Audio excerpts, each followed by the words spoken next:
I am just celebrating the 20th anniversary of my children's book, The Mitten. And it's a Ukrainian tale, a traditional tale, and it tells about all these animals that find a mitten. All the animals get into the mitten, and then the very last animal comes in, which is the mouse. The mouse decides to get on the bear's nose, which is a big mistake because the bear makes a huge sneeze, and then all the animals go up in the air.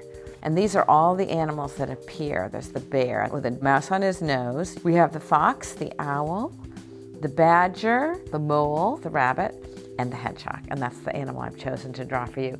And we used to have a little pet hedgehog, and she inspired me for so many books. I'm going to show the hedgehog flying in the air. And a hedgehog has a very adorable face. It kind of is shaped like a triangle. And I'll put his eye in right away so I know about where that's going to be.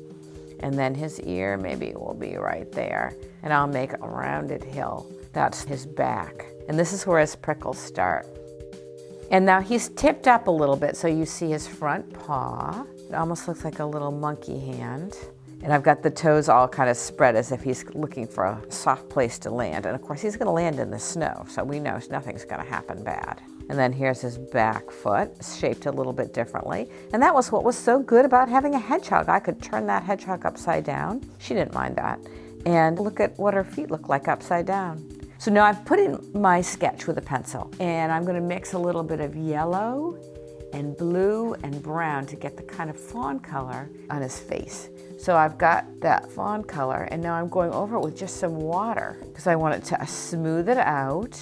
And then I'll take a little bit of my blue. Now, I don't use black. I use blue and brown mixed together, and it creates a color that I think everyone would describe as black, but I think it's a little bit more livelier. And so I'm just going around the edges of that hedgehog with that bluish gray color to give him that three-dimensional look so he just doesn't look flat. So I'm just putting a little shadow in there. Now this part of the hedgehog is further away from us, so I'm putting a little bit more shadow there. And then I'll put my fawn color in. Now their feet are a little bit more of a grayish tone. They're kind of leathery on the bottoms. They have like little pads like a kitty or a dog would have. And I'm gonna create the background color for his back. And you know, because we had a hedgehog, we found out that if the hedgehog's relaxed, the prickles all kind of lay down like a hairbrush. When they're worried and alarmed, they raise them all up so they look like little spikes. And that's their protection. So there's Hedgie. I'm just putting some little prickles there.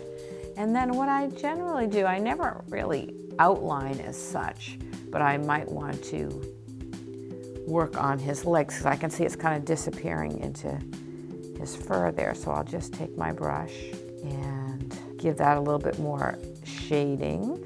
And they do have a little bit of a facial marking, which is right around their eye, almost like a raccoon's mask. And now I'm doing his eye, so he has a little bit of a area of skin around the eye that's gray. And oh, here's a fun tip, is I'm leaving a little sparkle in his eye. Everyone's eye, including yours, is reflective.